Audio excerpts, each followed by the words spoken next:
My name is Jody Dachman, and I lost my son Alex Laliberte a little over 10 years ago to a heroin overdose. He was an amazing young man. He got great grades. He had a multitude of friends. He would give you the shirt off his back.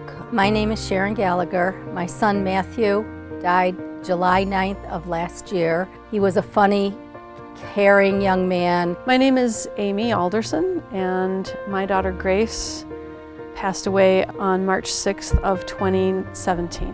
She was a very strong person. She had a strong sense of right and wrong. I'm Catherine.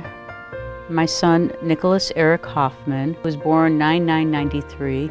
He died November 27, 2014. He was full of energy. Everyone loved him. Very, very intelligent. He spoke 3 languages. My name is Linda Bond, and my son was Michael Bond. He came into our lives July 10th, 1987. Michael was a wonderful person who was so thoughtful and caring, always so helpful and giving of himself to others without expecting anything in return. He came from a good family with a lot of support and love. I'm Georgia Alderson. My sister Grace passed away of an overdose March of 2017. Grace was always the funny one and the entertaining one, so it's not the same without her. I'm Cindy Stewart. My son was Reed Lawrence Stewart. He was born August 15th of 1990. He kept everybody laughing. He was not only energetic, he was caring, loving, and very inclusive. My name is Lori Randall. My son, Jacob Randall, was born 4/6/1994. He passed away on 1/21/2018. He could always be counted on to make people smile and laugh, and he had no inhibitions. I really admired that about him.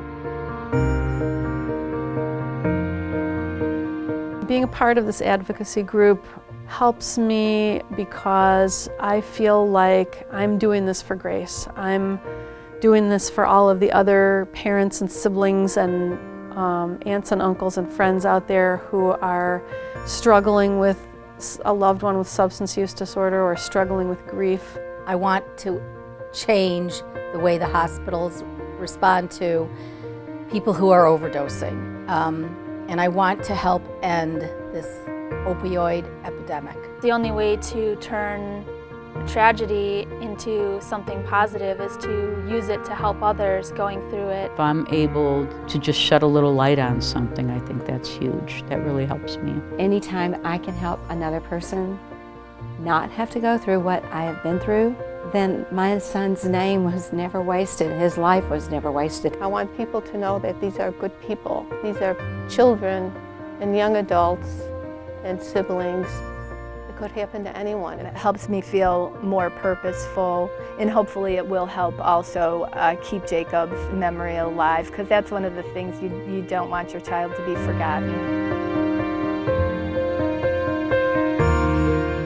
To anyone whose child is using, keep that connection and tell them every single day that you love them and care for them, and help them keep or form connections with the world around them.